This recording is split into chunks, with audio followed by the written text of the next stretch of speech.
Thank you very much for having me. Thank you, Sean, in particular, and thank you, Christian.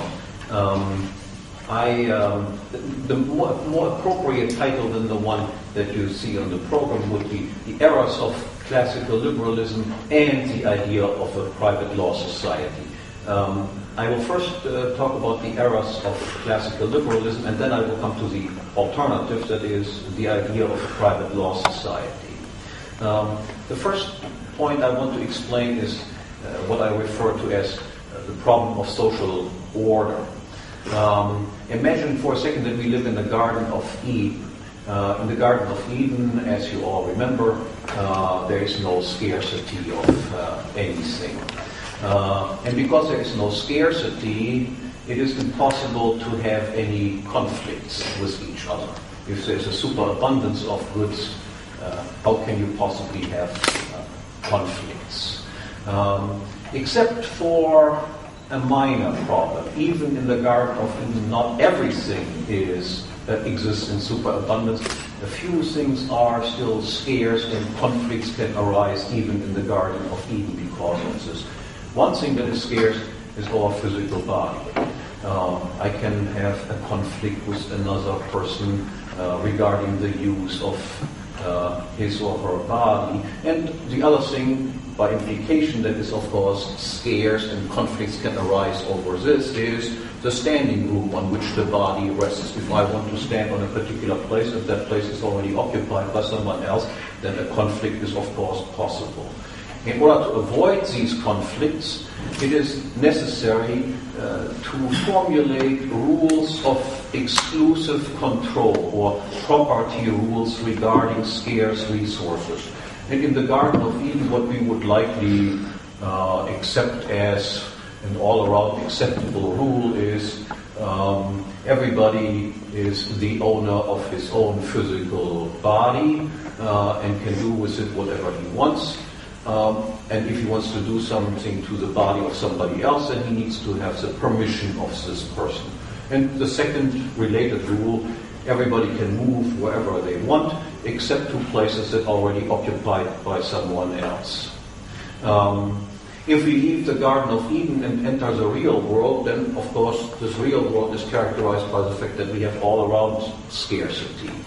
And accordingly, we need rules applying to all sorts of things, not just our own physical body, property rules that specify who can and cannot exercise exclusive control over scarce resources in order to avoid conflicts. And classical liberals have more or less all agreed, and not only classical liberals, almost everybody agrees that there are three fundamental rules that make it possible, if we accept them, that conflict can be avoided in a society that is characterized by all-around scarcity. The first one is the same that we have in the Garden of Eden. Everybody owns his own body. The second one relates to how do we acquire property, the right to exclusively control previously unowned resources.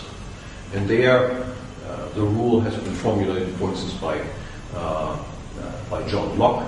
We acquire property in previously unowned resources by originally appropriating these resources, by being the first ones who do something to resources that nobody before did anything to. By doing something to a piece of land, I become the owner of that piece of land. That is the rule of the homesteading rule, or the rule of original appropriation. I can do then whatever I want with whatever I have originally appropriated. Other people need my permission if they want to do anything to it. That will avoid conflict. The second rule is I can then, with my own body plus originally appropriated resources, engage in production, transforming these things into more valuable goods, and thereby become the owner of what I have produced. And other people would need my permission if they want to use these products that I have produced. And thirdly, property can also be acquired through voluntary trade or contract from a previous owner to a later owner. I do not want to go into great detail in defending these rules, except to say this, that any alternative rule seems from the outset rather absurd. That a person should not own his own body, but somebody else should own it. Sounds absurd. The second one, that a person who originally appropriated something changed it from an unowned status to an owned status. He should not be the owner. Somebody else who did not appropriate it should be regarded as the owner. Likewise, it seems to be rather absurd that somebody who has not produced something should be regarded as the owner rather than the person who has actually produced something. And it is also quite clear from the outset that if, and to the extent that we would follow these rules, not only could conflicts be avoided, all conflicts could be avoided to the extent that we follow these rules, but that if we follow these rules, by and large, prosperity will be maximized. If the producer does not own what he has produced, but somebody else owns part of it, then the incentive to be productive is reduced. If the original appropriator does not own what he has originally appropriated, then the incentive to become an original appropriator using something that was previously not used at all for the first time is reduced, and so forth. As I said, I don't want to go into a great defense of these rules. I trust that they are intuitively sensible and that most people in their daily lives do indeed follow these rules. So the classical liberals accepted these rules as the fundamental rules making peaceful life in society possible. Now they realized, however, that even if these rules are intuitively plausible and are rules that lead to productive lives, there's no guarantee that people will follow these rules.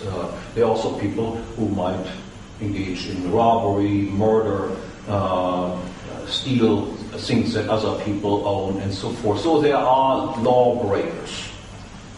And every society has to deal with these lawbreakers in some way.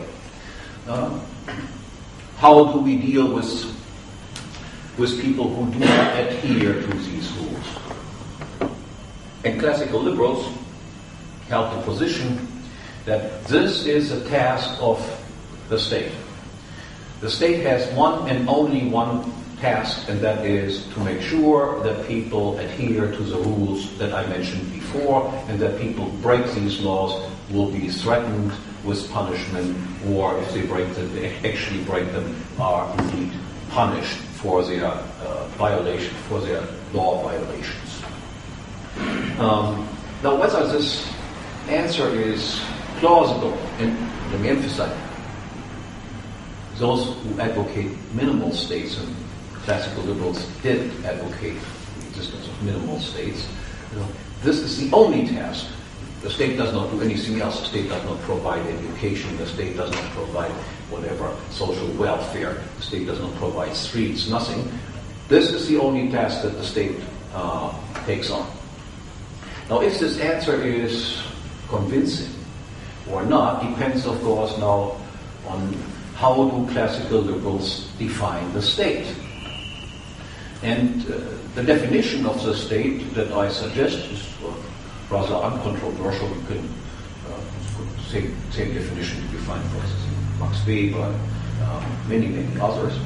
The state is defined as a territorial monopolist of ultimate decision-making or of ultimate arbitration in any case of conflict. It is whenever there is a conflict between people, who owns what, who aggressed against who is the victim, who is the aggressor, this decision will be made by the institution of the state. There is no institution higher than the state to which we can possibly appeal. It's the last court of appellation, so to speak. And implied in this is that the state is also the territorial monopolist of taxation. That is, the state can unilaterally determine how much the citizens owe him for exercising this task of being the arbitrator of last resort, the ultimate decision maker. Now, what is wrong with this answer? If the state is defined like this, then it is easy to see what problems will immediately arise. I try to make the point now that a minimal state is, so to speak, an impossible utopia.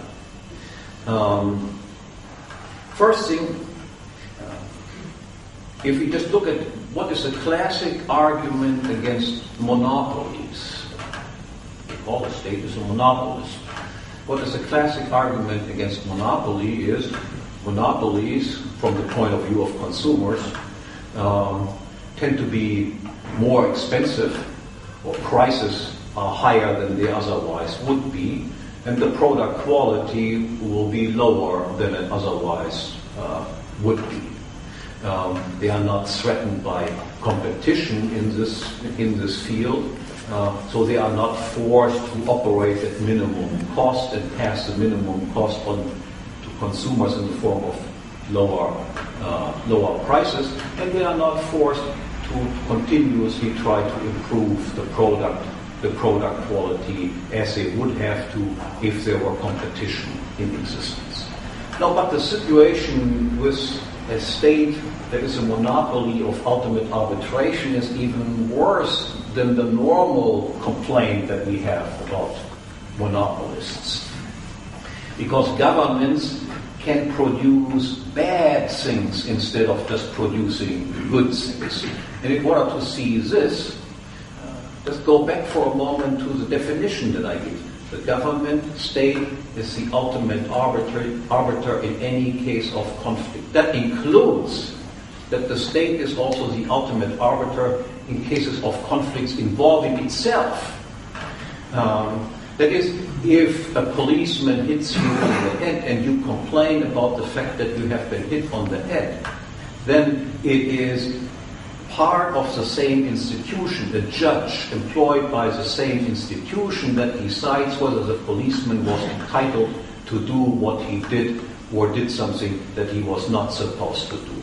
If you are the ultimate arbiter in cases of conflict, you are also the ultimate arbiter in cases of conflict involving yourself. And what follows from this is, of course, that you can expect that these people have self-interest like everyone else, that they will provoke conflicts and then decide the conflicts in their own favor. And, of course, to make things even worse, then they decide also what you must pay them. They are also the territorial monopolist of taxation. Then they also determine what you need to pay them for providing you with this wonderful service of being hit on the head by them first, then found guilty for being hit on the head, and then you have to pay them $100, $1,000, or whatever happens to be. So what you can predict, so to speak, is from the setup of an institution such as this, monopolist of ultimate arbitration with the power to tax, that the price of justice will continuously rise and the quality of justice will continuously fall. Any other prediction would have to assume, so to speak, miraculous transformation of people, that angels run societies rather than normal people with normal instincts. So the idea of having a minimal state is from the outset a ridiculous idea. There is always a tendency that, of course, it will become, if not a totalitarian state, but certainly a rather big and heavy-handed state. Now the classical liberals compounded these errors by another one. So this is a fundamental error. To think that states can be neutral arbiters without any self-interest. The second error was that classical liberals favored democratic states, in particular, as a special form of a state. Classical liberals were typically opposed to monarchical states at that time. Most states in history were monarchical states. Not all of them, but if you go back in history, if there is a state at all, most of them tended to be monarchical states. What was the classical liberal opposition or argument against monarchical states in particular? What disturbed them about monarchical states was the fact that monarchs obviously have privileges. They are subject to a different kind of law than the rest of the people are. And the rest of the people, of course, have no hope that they will ever become king or queen themselves. And in order to solve this problem, that some people have privileges and other people are underprivileged, so to speak, they advocated, or they thought this would constitute a solution to this problem, to create equality before the law. That is, privileges are an attack against the idea of equality before the law, obviously.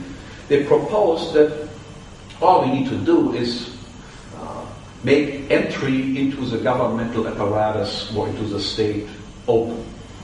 Just everybody can become king or prime minister. Everybody can become queen. By opening entry into the state apparatus to everyone, they thought privileges would disappear and equality before the law would be introduced. Now, it's easy to see that this is an error to believe this. All that happens if you change from kings to democratic rulers is that you change personal privileges or replace personal privileges by functional privileges. The king had a personal privilege. A prime minister or any governmental official has functional privileges. If he is a prime minister, then he can, as a public official, do things that private individuals cannot do. That is, the duality of law, the higher law of princes and kings, as compared to the lower law, so to speak, of the regular citizens, this duality remains in existence under democracy just as much as before, and reappears in the distinction between private law on the one hand and public law on the other hand. If you are covered by public law, then you can engage in activities that you would regard as criminal activities if they were done as a private citizen. To give you some examples, if I steal your wallet, then under private law this is of course treated as stealing. On the other hand, if I'm the taxman, if I'm a government official and do the same thing, then this is covered by public law and is called taxation. If I take you and force you to work in my garden, then if I would do that as a private citizen to some other private citizen, this would be regarded as kidnapping and enslavement and would be accordingly punished. On the other hand, if I do that as a public official, then that is called social service, the draft, and similar things. Or if I take something from you against your will as a private citizen and then give it to somebody else, then under private law this would be considered stealing and fencing of stolen goods. If I do the same thing as a public official covered by public law, then it is called social policy, redistribution of income. In fact, it is no difference whatsoever. But the situation is even worse, of course, than only this, that the distinction between two different types of laws remains in existence just as much as it existed under monarchy. Another important difference is the kings in the old times, not obviously kings like they exist nowadays with only representative figureheads, considered the country, so to speak, as their private property. In the following sense, they could pass it on to future generations, and they could also sell parts of it off and keep the money themselves. Democratic politicians, prime ministers and so forth, members of parliament and who knows what, they are temporary caretakers of countries, but not owners. They cannot sell anything and keep it privately, keep the receipts privately, nor can they determine who their successor will be.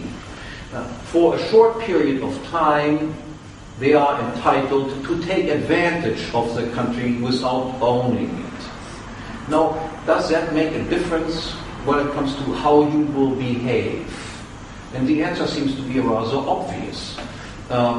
If I give you a house, one time as the owner, which you can sell the house in the market, or you can pass it on as in the form of inheritance, and the other time I give you the same house, but I tell you, you are for 4 years the caretaker of the house. You don't own the house. You cannot determine who will get it afterwards.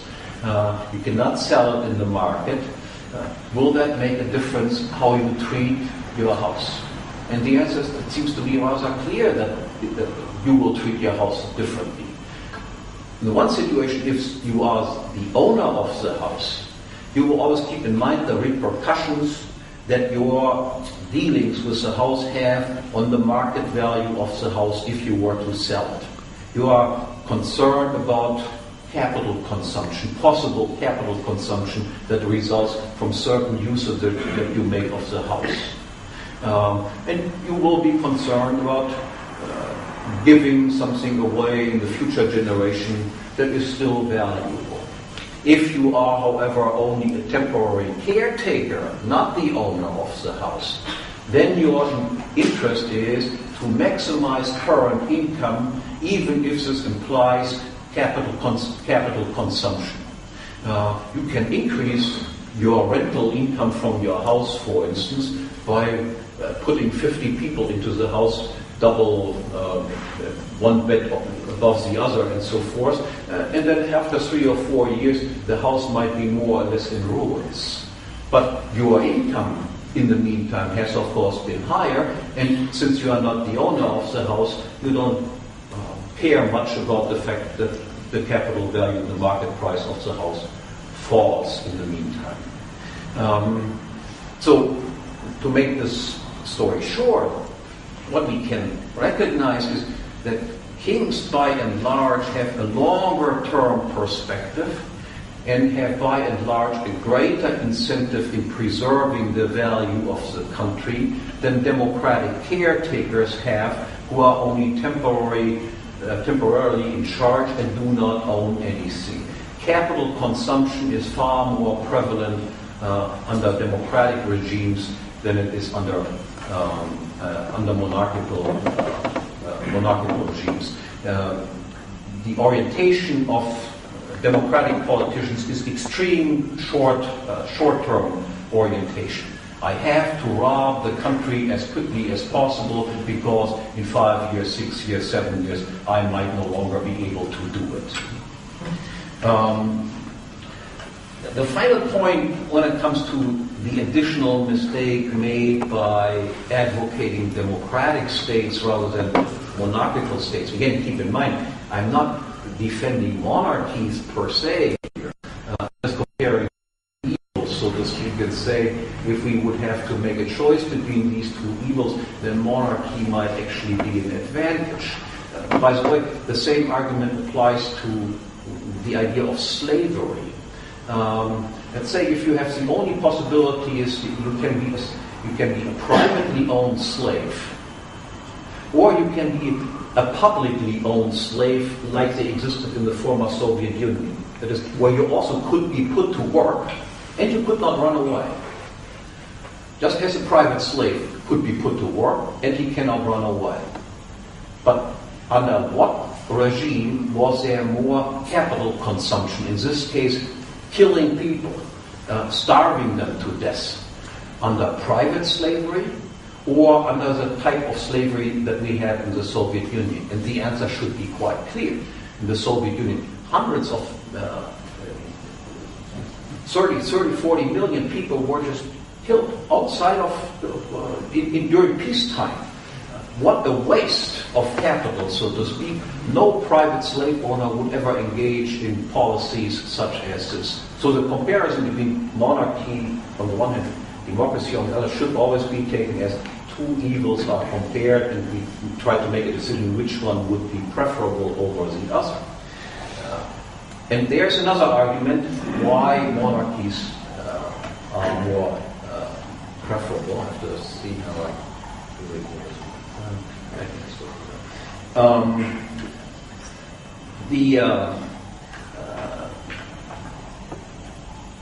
It is strictly argued in favor of democracy that we have open competition who becomes prime minister.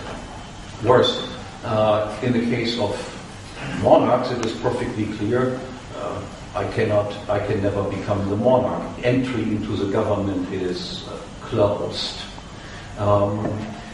Rather than being a disadvantage that entry is closed, however, this turns out to be an advantage once we keep in mind that governments can produce bads rather than goods.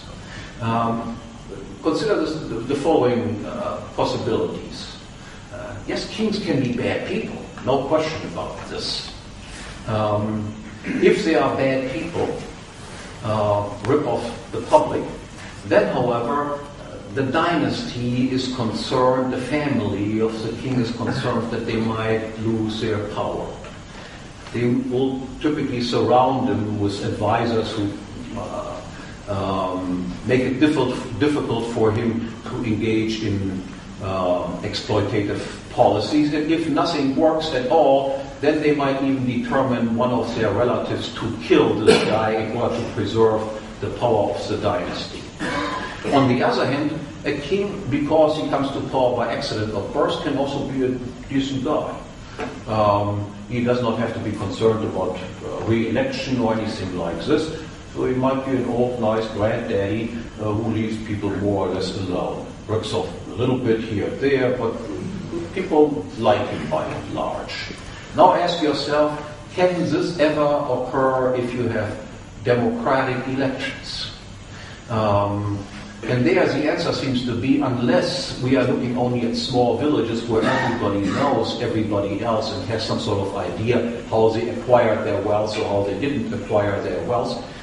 If we look at societies with millions of people, hundreds, thousands of people, then anyone who rises to the top must be a skilled demagogue. Only bad people rise to the top under democracy, whereas, and because of the fact that everybody can say, even if he's bad right now, in 4 years there will be the next election, or in 5 years there will be the next election, these bad guys rarely get killed off. Whereas kings, because you know, once a guy is bad, he will stay there until he is dead. You might as well kill him fast, because otherwise things last forever in this way. Okay, now to the question. So if the classical liberals were wrong in this, first in their advocacy of states in general, and then their advocacy of democratic states in particular, what is the alternative? And the alternative is what I call a private law society.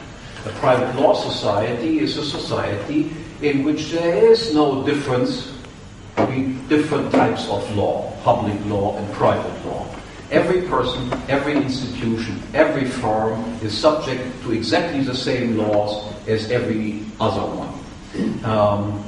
every institution must have acquired its property in the same way as everyone else through these activities that I mentioned before: original appropriation, production, work, contractual acquisition, and every institution must earn its money in the honest way by producing something for which they find voluntarily paying consumers.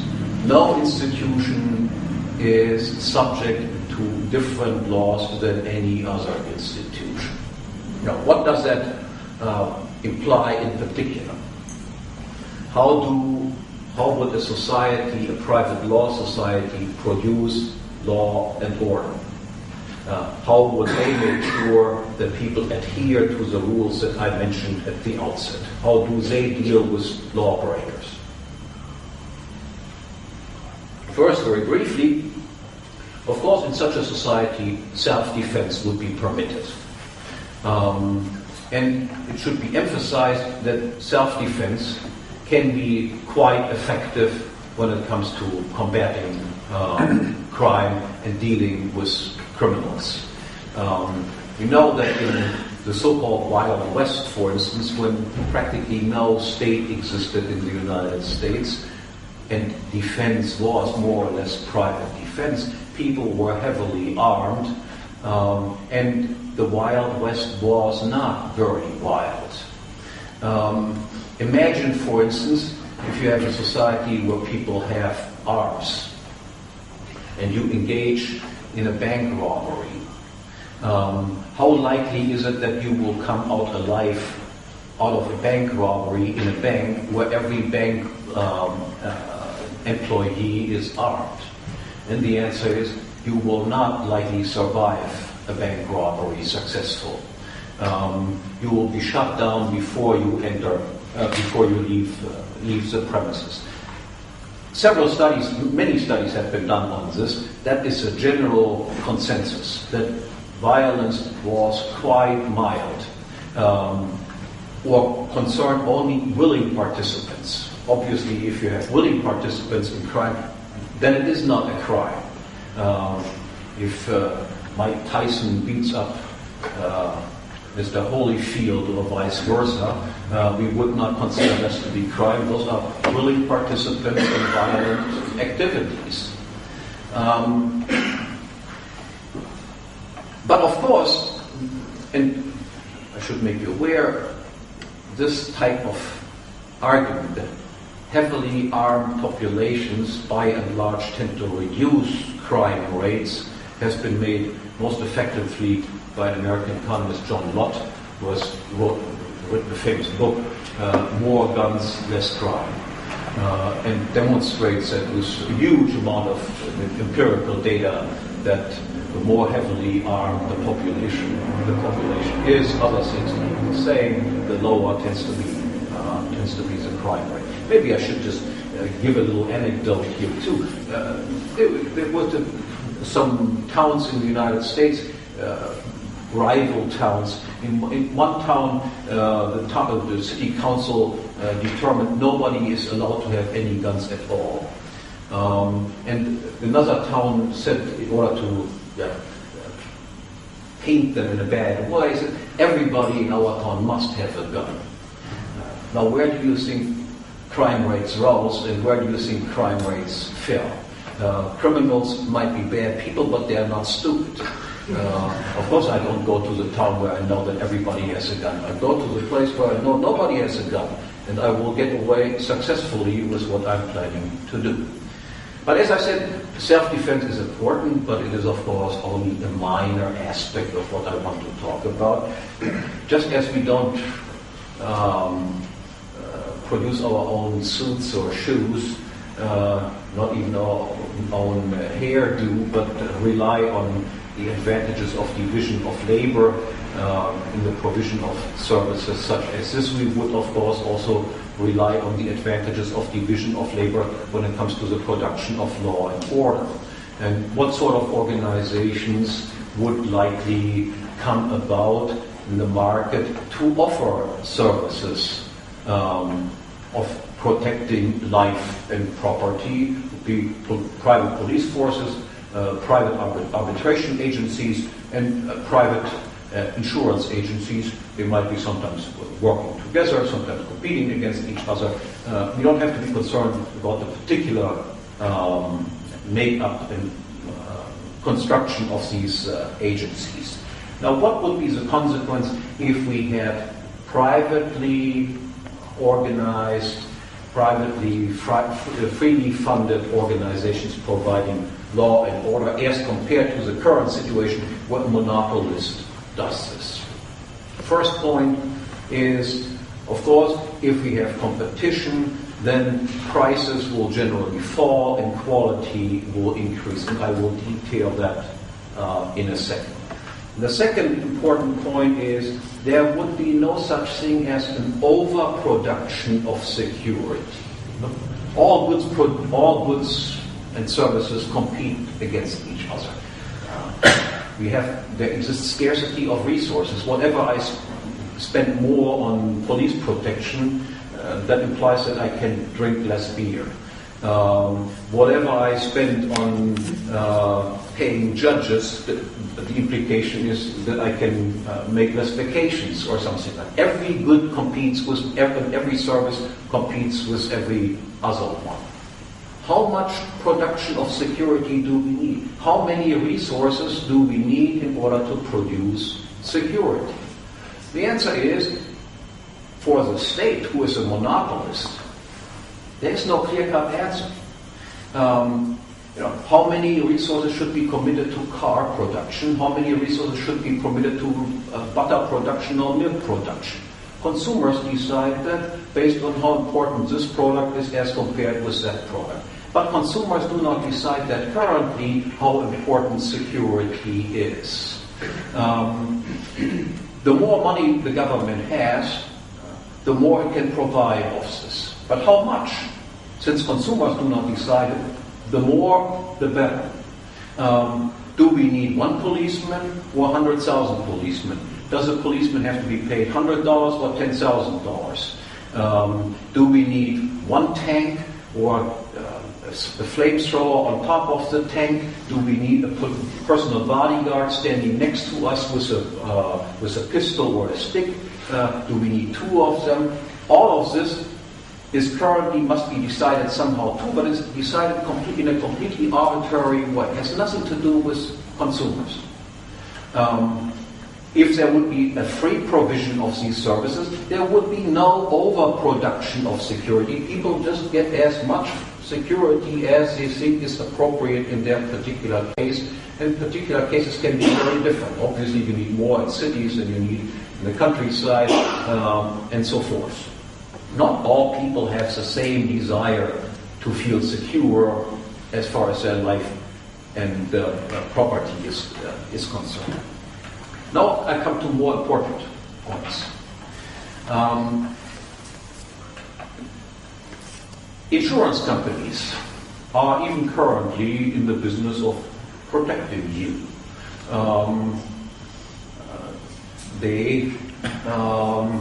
We have contracts with insurance companies that say if such and such happens, we will indemnify you in such and such a way. Life insurances, you have property insurance, and so forth. You realize that insurance companies would only be able to get money from you if they promise indemnification in case something happens.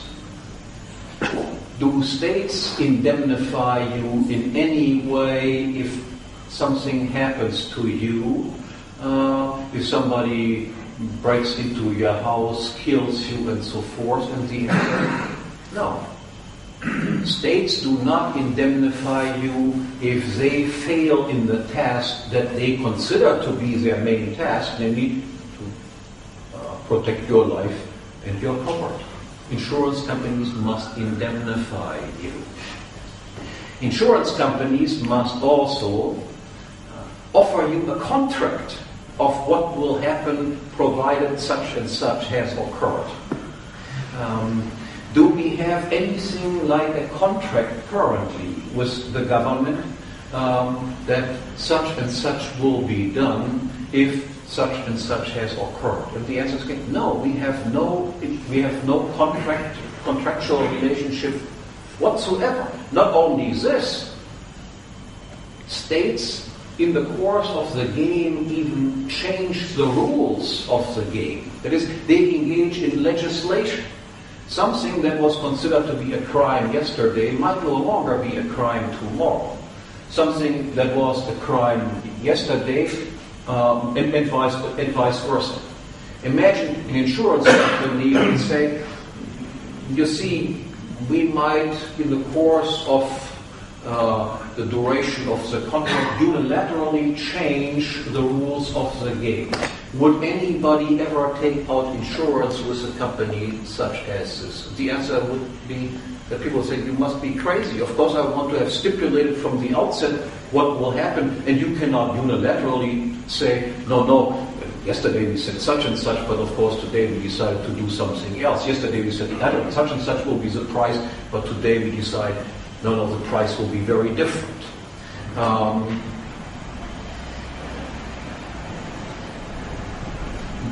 Then, a very important point is this. If you sign a contract with an insurance company, we can imagine three possible scenarios.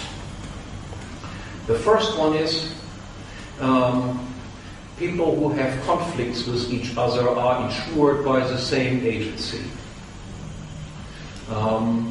Everybody knows that this is one possibility.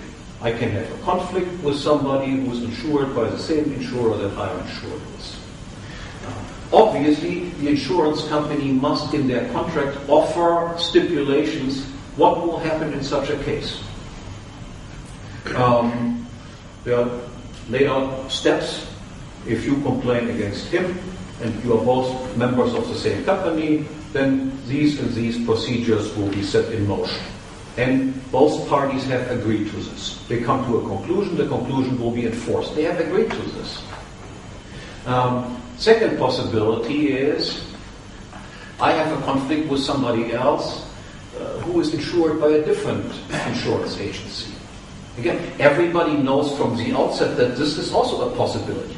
So each individual insurance company has provision in its contracts. What will I do if one of my clients has a conflict with a client of a different company? If both companies come to the same conclusion, you are guilty or I am guilty, then again, there is no problem, it will be enforced. This is not fundamentally different from what the situation is right now. The most interesting case is this. Again, two people are insured with different companies, and the two insurance companies do not agree. That is, one company says, this guy is guilty, and the other one says, this guy is guilty. Now again, everybody knows from the outset that this is also a possibility. That can always happen. Accordingly, every company will, of course, have provisions. What will we do if such a case arises? I would not want to be insured with a company that has no provision for this contingency that can arise any time. What will they do in this situation? And the answer is, in this case, the only possibility that they have is to resort to independent arbitration, and emphasizing independent. That is, the arbitration agency that must now decide which one of the clients of these two companies is right and which one is wrong must be independent of both companies. You realize that currently, when you appeal a decision and go to a higher court, and not still higher court, and so forth, they are, of course, all part of the same organization. They are not independent of each other. What would now be the incentive of these independent arbitrators who offer arbitration services for these types of conflicts? No arbitrator has any guarantee that he will be used again for the same purpose in the future. They must compete for clients. In this case, the insurance companies would be their clients. And what they must do in order not to lose clients is come up with a decision that is viewed by both companies and by implication by all clients of both companies as a fair solution to the problem. Otherwise, one or the other company would lose clients and they would not choose this arbitrator in future cases. It is precisely because we have competition among arbitrators is the tendency set in motion to develop a law, and legal procedures and so forth that represent the greatest possible agreement among all people, to create something like a universally accepted law. You realize that even currently we do have something like this, or at least something similar to it. We do not have, for instance, a world government. And citizens of different countries can have conflicts with each other without having one authority that covers them both. But there's a Swiss person living right across the border from some Austrian person. So they can have conflicts with each other. What does a Swiss person go? The Swiss person goes to the Swiss court. The Austrian person goes to the Austrian court. If they agree, it will be enforced. If they don't agree, they need to go even currently to some sort of arbitration. That is, the world as a whole is still in a state of anarchy, so to speak. We do not have a world government. We have competing governments, competing legal codes, and the relationships between Austrians and Swiss citizens living just across the border from each other is no more violent than the relationship of two Austrians living in two adjacent Austrian villages or two Swiss people living in two adjacent Swiss villages. This alone shows already that the idea that we need to have one monopoly decider is false. It is borne out by the fact of international anarchy, so to speak, that a system like the one that I described can indeed function. We emphasize a few other points. Insurance companies, because they indemnify people in case they have become victimized, tend to be efficient in a way that government providers of security will never be. Why would people want to have, by and large, three services provided? One, prevention of crime, should not occur at all. Second, if it does occur, I want my stuff back, if possible. And if I can't get it back, I want the perpetrator to be caught and punished. Now we look at these three dimensions. Why would a government policeman who is paid out of taxes be efficient in preventing crimes in the first place? If he prevents it, his salary will not be higher. For him, the incentive is to just, if possibly, do absolutely nothing. Hang around and drink coffee and drive around with the car and do things like this. But why should he prevent any crime? Why would an agent employed by an insurance company tend to be effective in preventing crime? The answer, if he prevents crime, then the insurance company doesn't have to pay up. So there is a financial incentive to be good at this. How about finding things that were stolen and so forth? What incentive does a policeman have to ever find anything?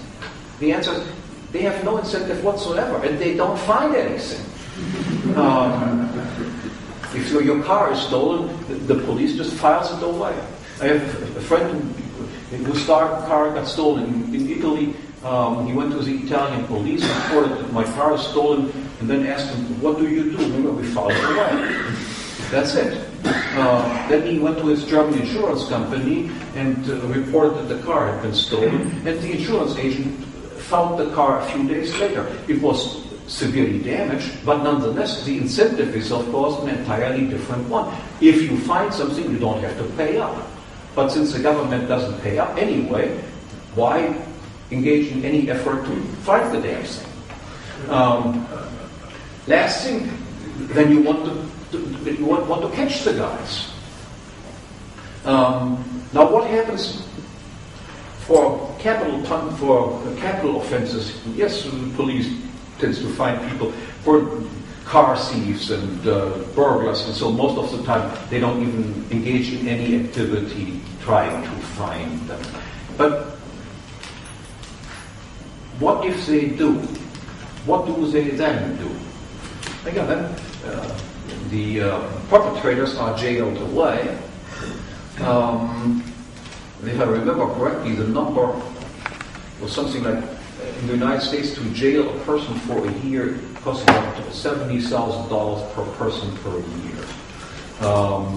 You can then complain about not getting the right muesli in the morning and not having fully functioning workout equipment, not being able to just watch TV all day night, or play table tennis or something like this. And who pays for this generous treatment of criminals? The victim. So you are not only first victimized, on top of it, you then have to pay for the incarceration of the aggressor. What would an insurance company do if they find the guy? First of all, they would have an incentive to find them. And then, of course, they would do what punishment initially was intended to be for. That is, we have to try to make the victim as whole again as we can possibly do it. And who has to do it? Of course, the perpetrator has to do it. He has to pay the victim compensation. Victims nowadays do not get any compensation whatsoever, despite the fact that states, of course, promise protecting your life and your property is my most important task that I have set up for me. So an entirely different incentive structure is faced by insurance companies as compared to state police. A few additional tiny points I want to make. How would victimless crimes be handled in a private law society? You know that currently, of course, large proportions of the police budget and so forth are dedicated to going after victimless crimes. Victimless crimes being those crimes where there is no victim. Which normal people would be considering maybe vices, but not crimes. Prostitution, gambling, drug use, and so forth. There's no victim involved in any of this. These are all acts among consenting adults. But you realize that the war on drugs in the United States swallows up huge sums of money. Most of the black people incarcerated in the United States are actually just incarcerated for minor drug offenses that they have committed. Now, how would a freely funded insurance agency system handle victimless crimes? And let's say you go to your insurance company and they would say, what do you want to have protected? Well, my life, my property, and so forth. And then they would say, yeah, how about going after prostitution, after gambling, after drug use? The price, of course, would be far higher if they also go after these types of activities. They would need additional resources in order to go after this. And then they would give you the price list. If you want to have this all done, that costs such and such amount. And if you want to have only this, it costs only this amount. most people would then say, I want to be defended in my life, my property, and that's it. The other stuff I don't like very much. Maybe I chip in a penny or something like this. Makes a propaganda that it's not good to behave like this. But by and large, victimless crimes would disappear as a crime, as they should. How about, and this gets me back to the problem of self-defense, what would be the attitude of insurance companies toward people possessing arms to engage in possible self-defense? You know that what states do in this regard. States try to disarm us. In all states, there are attempts under the way completely bar us from acquiring any weapons. And that's, of course, what you would expect from an agency that is, by and large, a protection racket itself. If you are in the business of robbing people yourself, of course you want them unarmed. So it's not very difficult to explain that states do not want us to have any arms. So now imagine you go to an insurance company, I want to be protected, and the insurance company would tell you, yeah, but first you have to just hand over all knives, all hammers, all guns, everything that can be used in order to harm somebody or injure somebody. Now, every normal person would then get the idea, there must be something really strange about this insurance company that insists that I even hand over my forks and knives, and then promises me to defend myself. No one would want to have any dealings with a company such as this. Quite the contrary, these insurance agencies would encourage you to own guns and to know how to handle them in a safe way. They will give you a discount if you can prove to them that you know how to shoot somebody between the eyes from 100 yards away. In the same way as you offer you a discount if you have a safe at home. Instead of having your jewelry always on the kitchen table, you lock them up in a safe. Of course, the premium that you have to pay for insurance, house insurance, tends to be lower if you can show to the insurance company that you do have such equipment at home. The same thing for weapons. So a very different attitude toward consumers than we find with states. Moreover,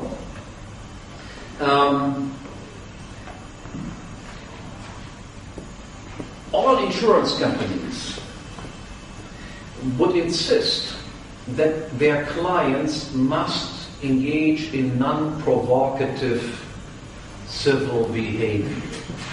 No insurance company, for instance, would insure you for contingencies such as this. I provoke him to the hilt, and then he hits me in the head, and now I call for my insurance company to do something about this bad guy.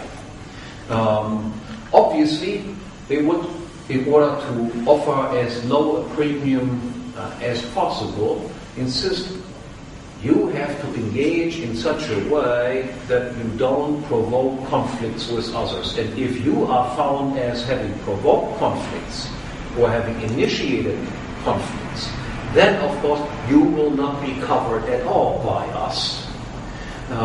So civil behavior is a precondition of even getting offered a contract by an insurance company.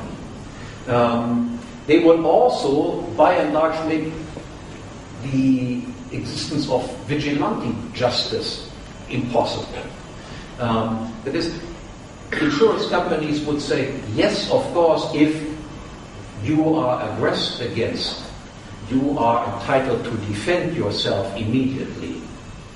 But if something has happened to you and it's not a direct confrontation, the robber is gone and so forth, even if you know who he is, you don't engage in vigilante justice.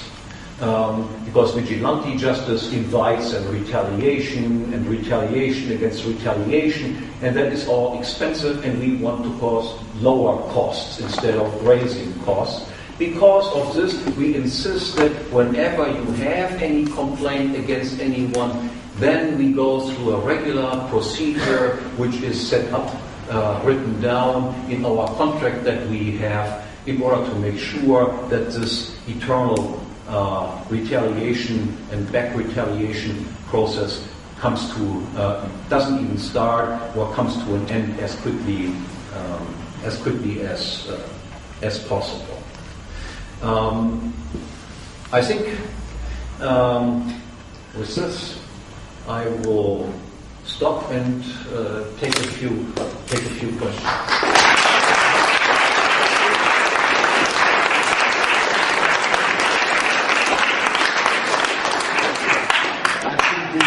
Absolutely brilliant. Thank you very much. A forest of hands. I will start with Jan Lester. Thank you. You appear to be implying there's a hard distinction between classical liberals and libertarians, but surely some classical liberals were anarchists, if not in name.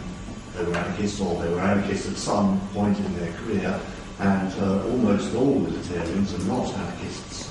So I've struggled with this myself, trying to find out whether I could introduce a distinction, and I can't really see that it's there. But that would be just a semantic problem, so to speak. My concern here was, of course, only to show what is wrong with the position of those who argue in favor of the minimal state and accept the definition of the state as I defined it, and what the alternative would be. How you call them, who belongs into that group and who doesn't, is another question. Molinari was a classical liberal. Yes, he considered himself to be a classical liberal, but was of course an anarcho-capitalist. Yes. Thank you. Other questions? Gentlemen here, and then we'll move on to take up. Martin Reed, is North Korea the exception that proves the rule regarding dynasties? Or dynastical behavior? Again, first of all, they are no monarchs. There is no dynasty that is guaranteed in public opinion that they will follow in the line. Also, the idea of socialism is incompatible with a monarch who regards this as his private property. So I don't think, as a matter of fact, I believe that these types of dictatorships are in a way the outgrowths of crises which are almost invariably produced by democratic regimes. Democratic regimes, because they engage in massive redistribution of income, set up welfare state systems, are invariably doomed to economically collapse. A crisis then breaks out, and the solution to the crisis is to have a dictator rise to the top. Ask yourselves this. Was Hitler more democratic or less democratic than, let's say, Kaiser Wilhelm? Was the last Russian Tsar more democratic or less democratic than Lenin and Stalin? And the answer is, of course they were less democratic. Hitler was, of course, democratic. Lenin and Stalin were, of course, democratic figures, so to speak, as compared to the Russian Tsar. So dictatorships are the outgrowths of democracies that have run out of luck. Ben Cousin, and then we'll take any questions. Thank you for your compelling logic, Professor Hoppe. Just a couple of points. One, in your thumbnail sketch of classical liberalism in a Lockean light, you talked about primary appropriation rather than mixing one's labour with a portion of nature. I'm wondering if that's an important distinction to you or merely a matter of semantics. Secondly, in your private law society, you didn't mention the hostile encounters or disputes between insured persons and non-insured persons, or, for that matter, between two non-insured persons. Could you make a comment on that, please? What was the first point? Mixing ones. I think that would be just a matter of semantics. Original appropriation is by mixing labor with resources, whereby what constitutes mixing or does not constitute mixing. There might be certain clarifications might be necessary that I would be able to give, but didn't want to provide here because I thought that was more or less clear. The second question is, what do we do with uninsured people? First of all, I would think that practically speaking, that will hardly ever be a problem, because societies that are decently wealthy and societies that I have in mind would, of course, be decently wealthy. That is composed of people who own quite a bit of property, make it almost necessary that anybody takes out insurance. The more things you own, the more important does the service of being insured become. No businessman, for instance, could ever afford not to be insured. But given that it might nonetheless occur, there I think insurance companies might well have procedures to deal with this, show simply goodwill, because their own clients might want that uninsured people will be treated fairly and decently as well. Unless you have too many free riders, that is, people who just anticipate that they will be taken care of. And again, I would say they would be treated fairly, except they would be billed by it. And if they are not willing to pay their bill for having received justice, then you might force them indeed to make this payment. If two people are uninsured, you have lawyers who take cases, contingency cases, who offer services. Say, look, I know that you are not insured. I'm interested in preserving your rights. If we win, then you owe me a part of the settlement that I receive. That is, agents will spring up that make profits from contingency fees.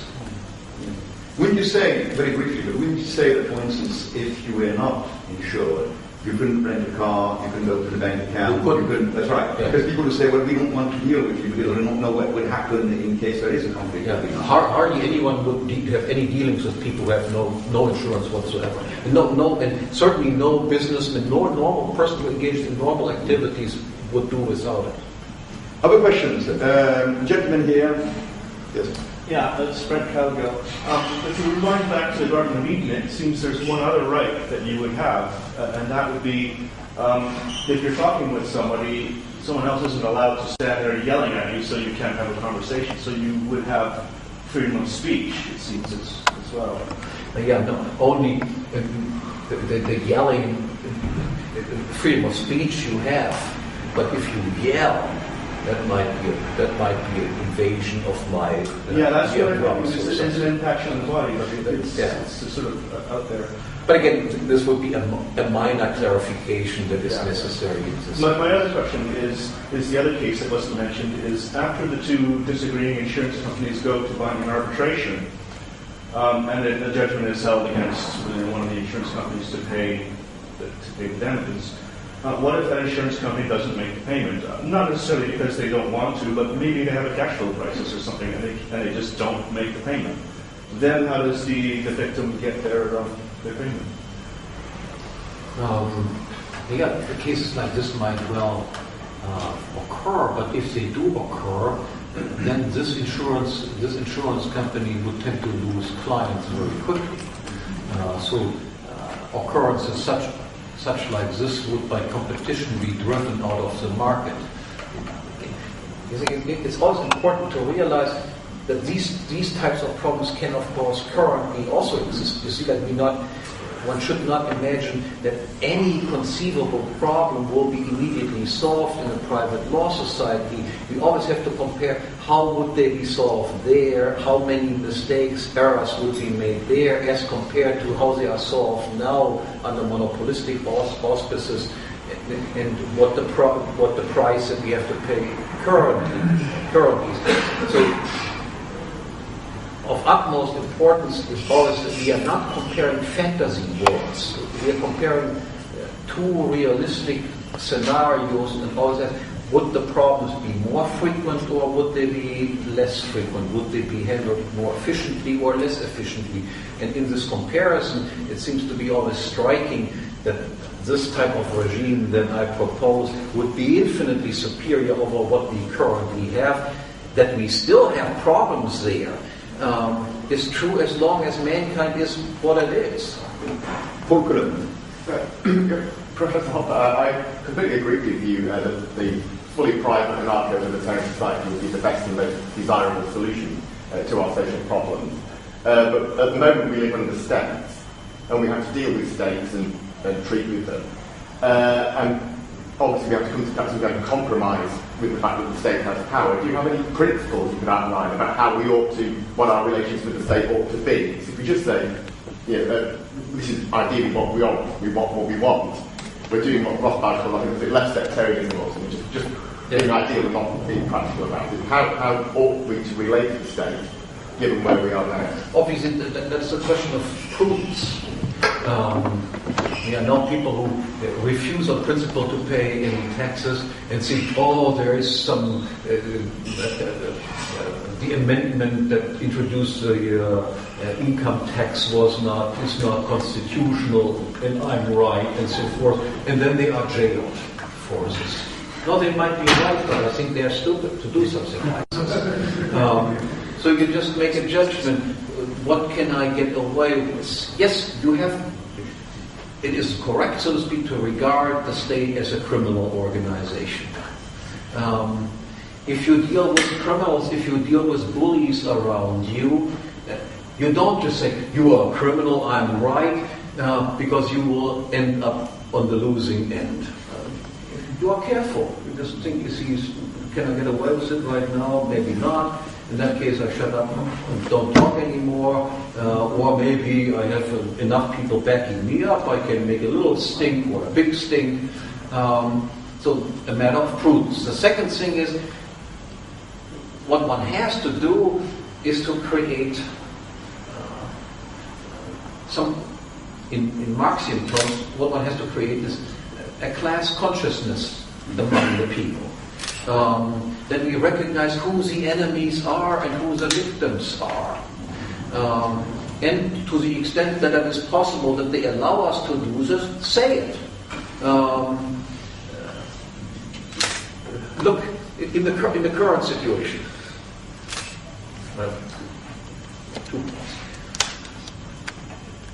states always try to blame businessmen as being exploiters, rip-off agents and so forth, and they themselves as wise and benevolent people. To blame somebody else instead of blaming oneself is their strategy. What we have to do is to counter this type of thing. The current financial crisis. What do we read in the paper? Oh, this is an indication of the failure of capitalism. Right? So what we have to point out is there a central bank? Is the central bank a governmental organization? Would this crisis have been possible without a central bank that can create money out of thin air? Would have been possible to extend loans to people who have no income, no assets whatsoever, if these banks would know that if they don't pay, I'm bankrupt? Or is that only possible if these banks know, there is the lender of last resort. The lender of last resort is just the biggest counterfeiter of all. So the government can, of course, master all crises.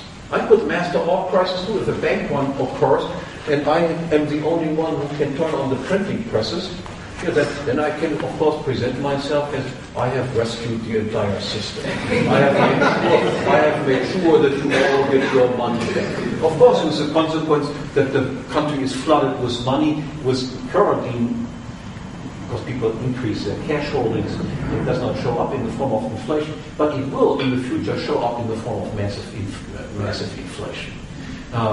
So we have to create an atmosphere where we put the blame on those people who are to blame and laugh in the face of those people who say this is an indication of the failure of capitalism. Capitalism has not failed. The government has failed. Absolutely. Tony Brown. I want you to imagine the world you've created exists, and then somebody sets up the Sharia insurance company, which offers a contract, which sort of enforces Sharia law. Two questions. Is it allowed to, and what is its relationship with other insurance? Good question. Actually, my system would work perfectly in this regard. There's nothing wrong with Sharia if you and I agree we want to be subject to a Sharia law, an insurance company offers Sharia law, then that's fine for you and me. But why do you both agree? What happens when you want it? Because then we are insured with different companies. And then what would happen if a conflict exists between you and me? I'm insured with Sharia law and you with Mosaic law or something like this.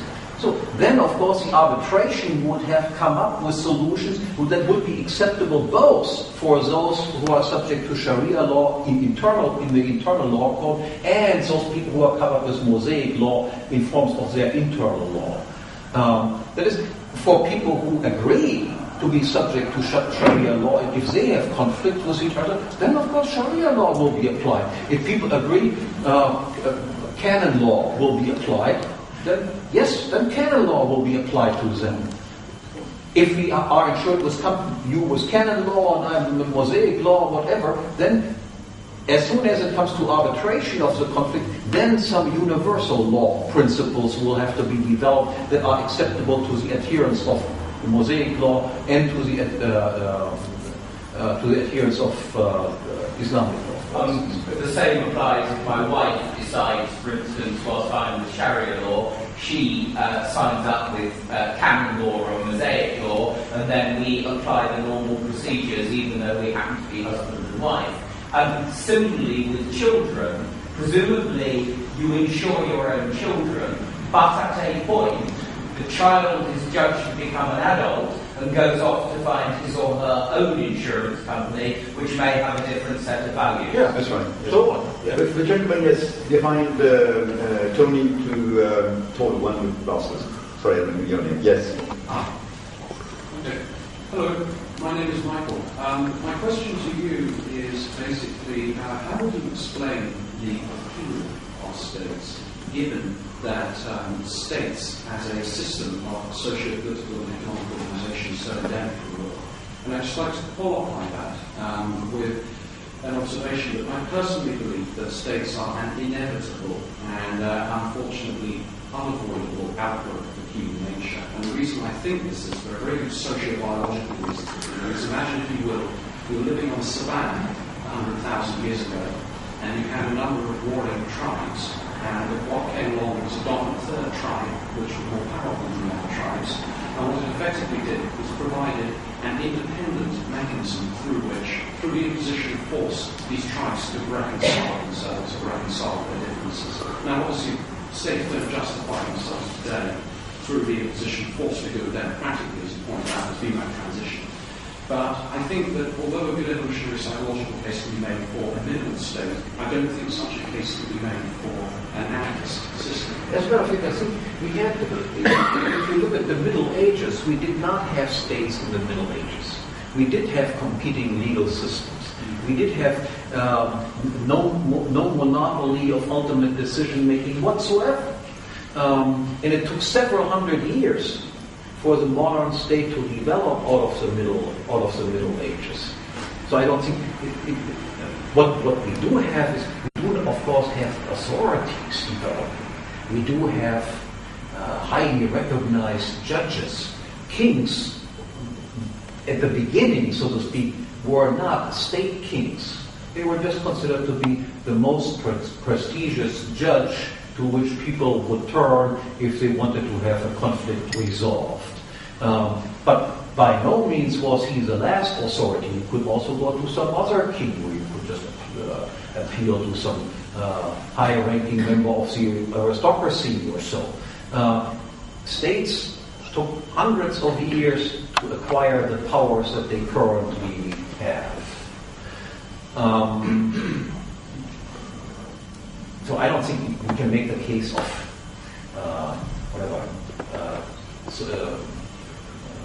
sociobiology reasons for the existence of the state. What we have now is, of course, people are bombarded with propaganda in public schools, in public universities, in private universities also, because they are funded mostly by public funds. That without the state, chaos would break out and so forth. But as I said, that is not right. You can recognize by realizing that we do live, internationally speaking, still in a world of anarchy. Without there being less peaceful relationships between members of different countries than among members of the same, one and the same country. Why then did not a world state evolve?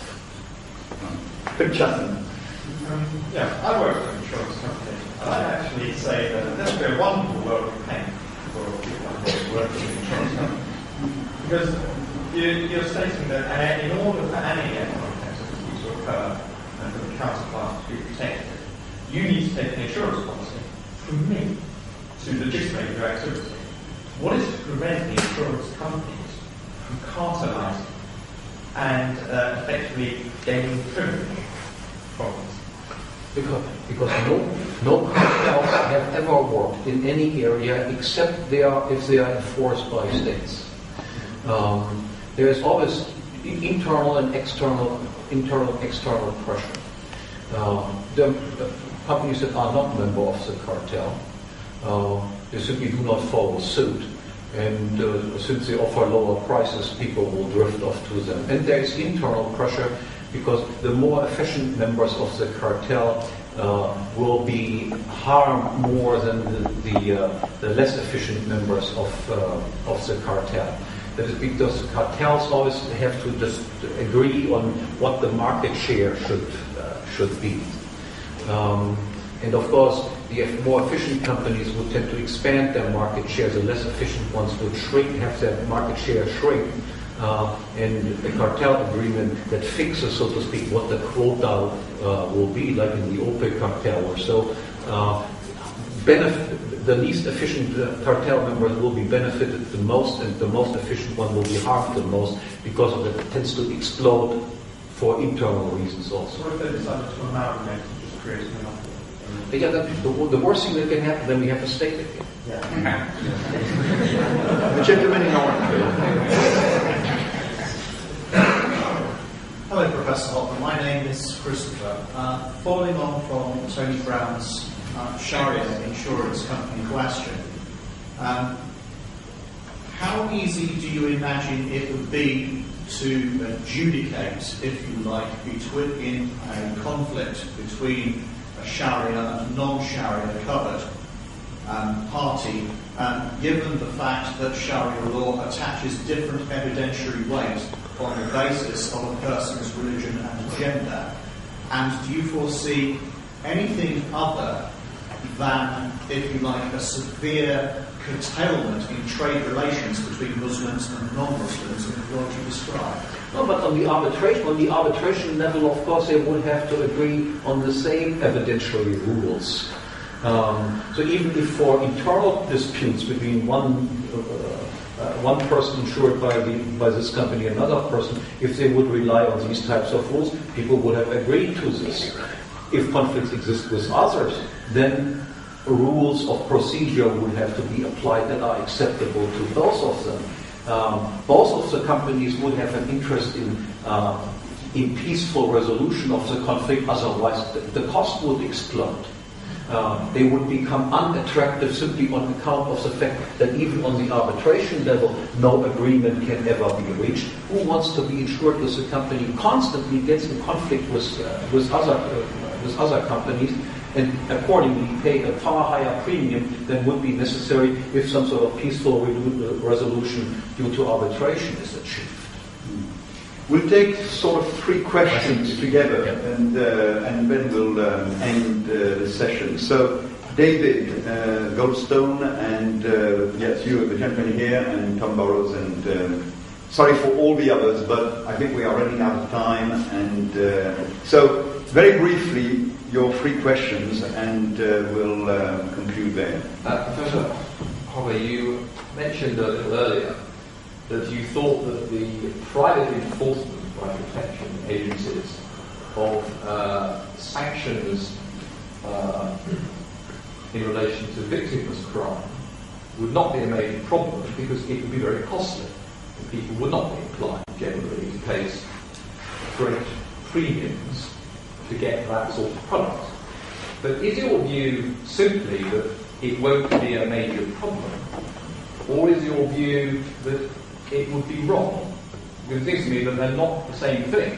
One can say the private enforcement of victimless crime is not very likely in a private law society, but it could happen. If it does happen, well, that's fine. That's one position.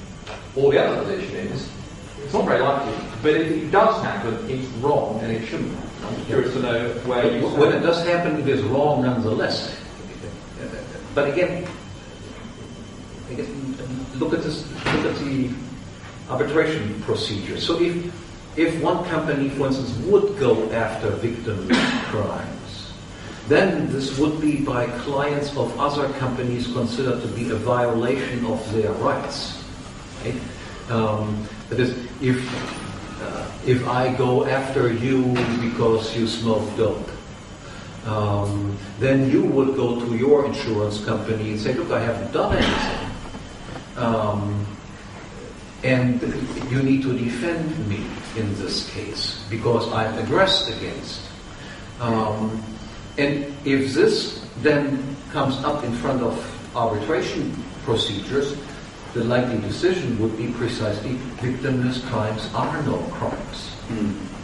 I recently had a discussion with my professor in philosophy about what aggression is, and then the basic problem was that we couldn't agree. I view, of course, aggression the way you do it. But he sort of said, well, it's just as much aggression, just as much injustice if you refuse to pay taxes to help someone who's unemployed. So I couldn't see how we continue with this. You simply see it as just as much injustice not to help somebody, not to help somebody. I think your professor should see a doctor. Professor Hoppe, fascinating talk. Just quickly following on from what David's question was related to, is there one obvious mechanism by which so-called victimless crimes get sort of affected in a sort of private legal world that you envisage is through what is known as social ostracism. People who behave in ways which many other parts of the population dislike just get shunned. That's a simple that's a way to deal with these problems. The previous talk given by about prohibitionism, whereby we go back to a world where there's a lot of explicit legal regulation of private behaviours to one more informed model. So that's the point.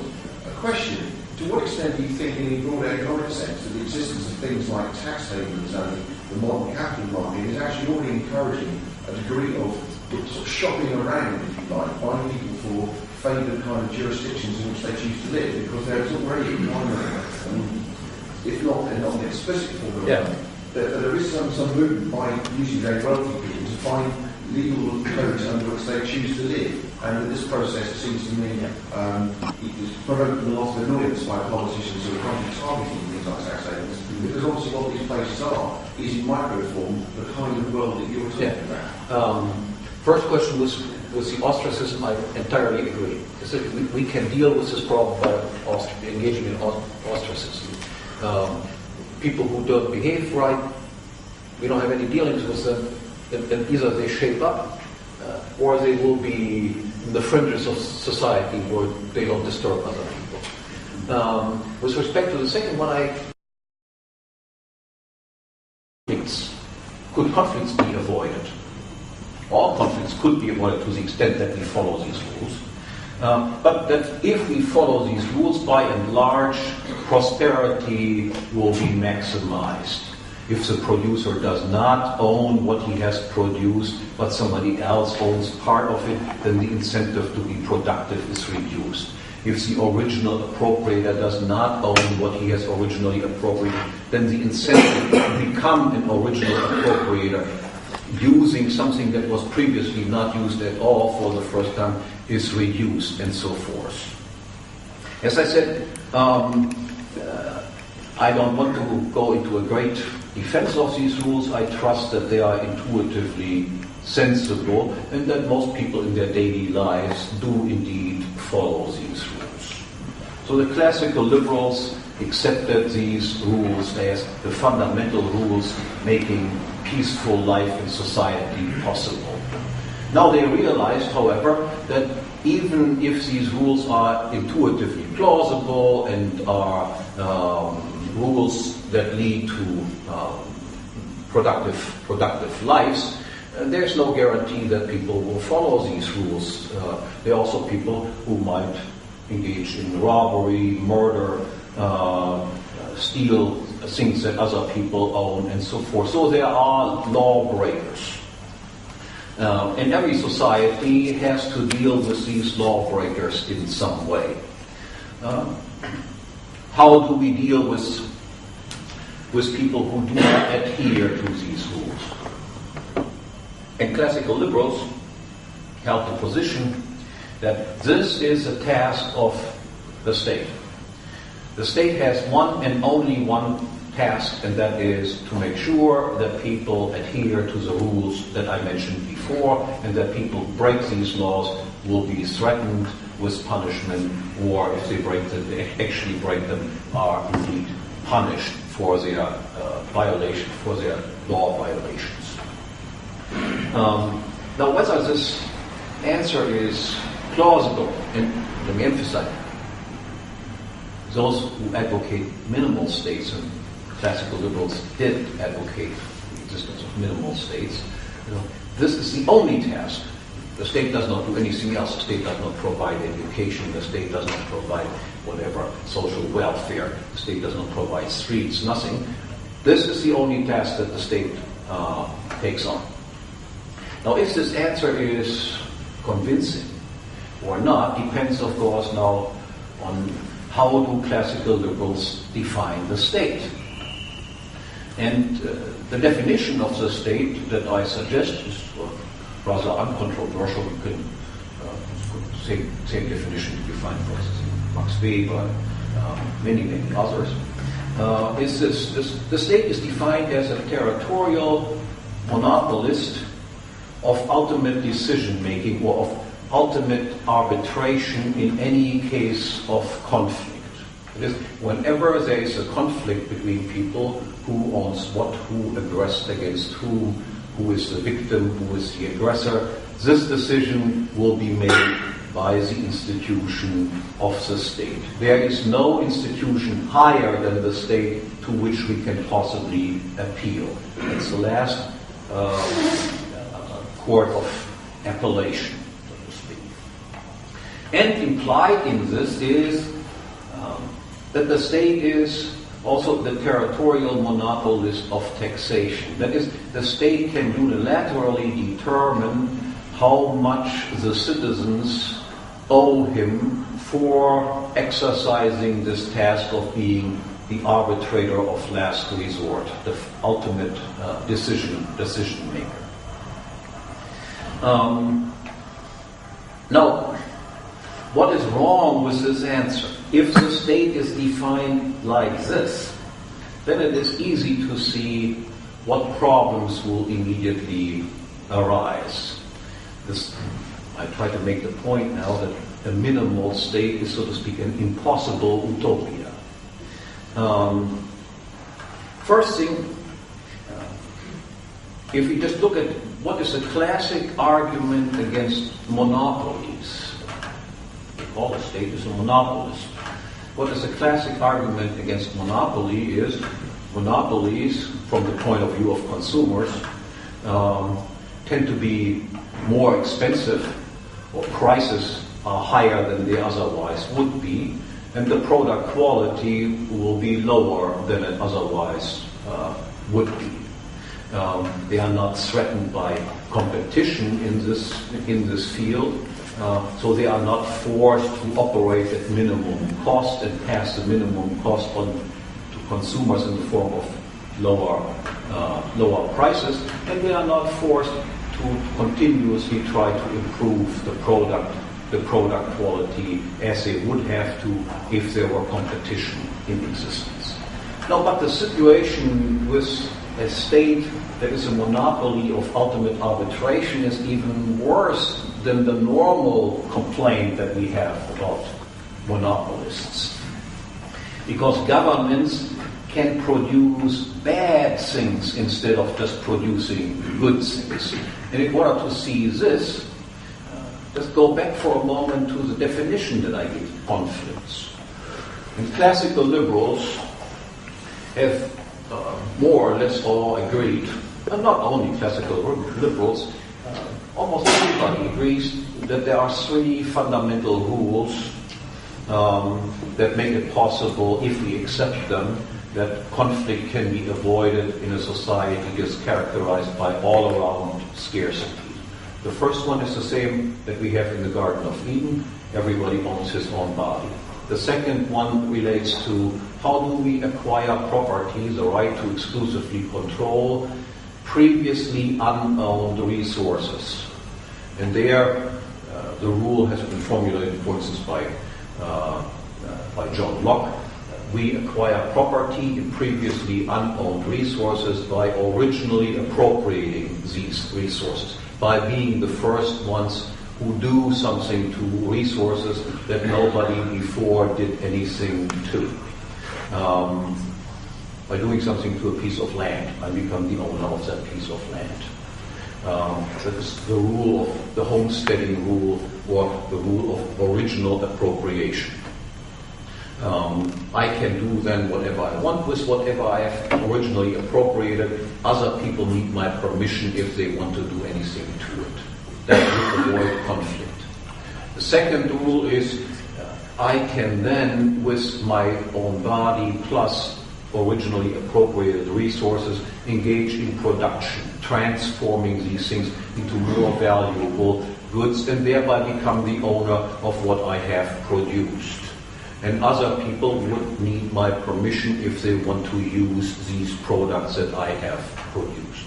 And thirdly, property can also be acquired through voluntary trade or contract, from a previous owner to a later owner. I do not want to go into great detail in defending these rules, except to say this, that any alternative rule seems from the outset rather absurd. That a person should not own his own body, but somebody else should own it. It sounds absurd. The second one, that a person who originally appropriated something, changed it from an unowned status to an owned status, he should not be the owner. Somebody else who did not appropriate it should be regarded as the owner. Likewise, it seems to be rather absurd that somebody who has not produced something should be regarded as the owner rather than the person who has actually produced something. And it is also quite clear from the outset that if, and to the extent that we should follow these rules, not only would conflict, the government, state is the ultimate arbiter in any case of conflict. That includes that the state is also the ultimate arbiter in cases of conflicts involving itself. That is, if a policeman hits you on the head and you complain about the fact that you have been hit on the head, then it is part of the same institution, the judge employed by the same institution, that decides whether the policeman was entitled to do what he did or did something that he was not supposed to do. If you are the ultimate arbiter in cases of conflict, you are also the ultimate arbiter in cases of conflict involving yourself. And what follows from this is, of course, that you can expect that these people have self-interest like everyone else, that they will provoke conflicts and then decide the conflicts in their own favor. And, of course, to make things even worse, then they decide also what you must pay them. They are also the territorial monopolist of taxation. Then they also determine what you need to pay them for providing you with this wonderful service of being hit on the head by them first, then found guilty for being hit on the head, and then you have to pay them $100, $1,000, or whatever happens to be. So what you can predict, so to speak, is from the setup of an institution such as this, monopolist of ultimate arbitration with the power to tax, that the price of justice will continuously rise and the quality of justice will continuously fall. Any other prediction would have to assume, so to speak, miraculous transformation of people, that angels run societies rather than normal people with normal instincts.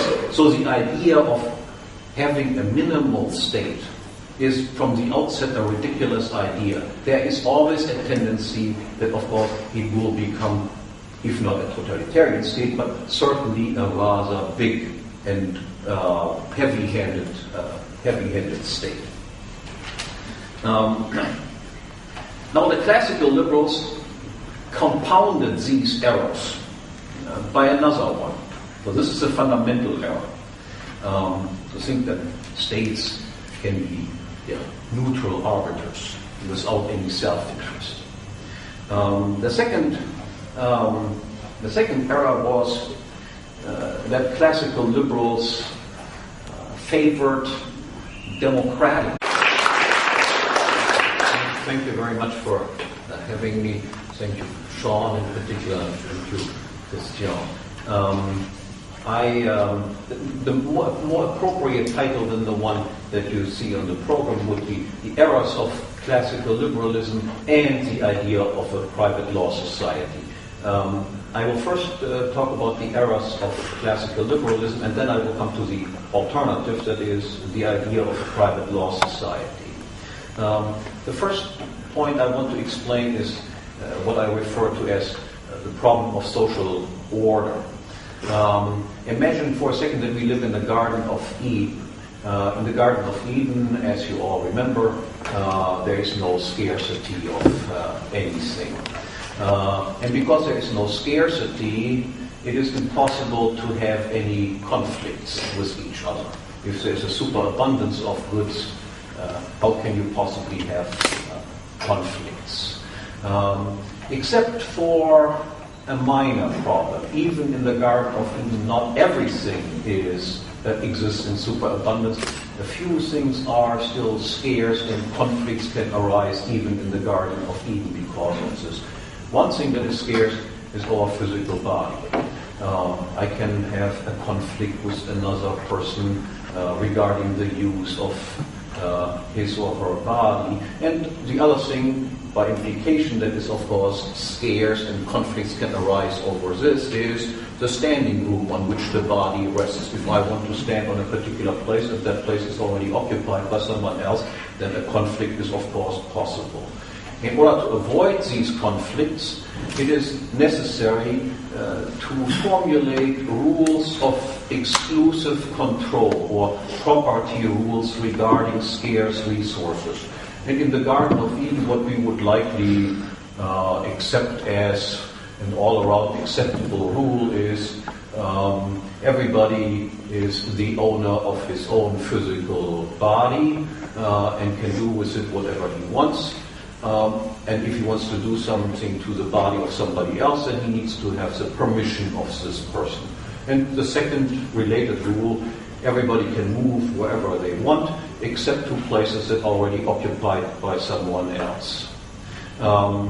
If we leave the Garden of Eden and enter the real world, then of course this real world is characterized by the fact that we have all around scarcity. And accordingly, we need rules applying to all sorts of things, not just our own physical body, property rules that specify who can and cannot exercise exclusive control over scarce resources in order to avoid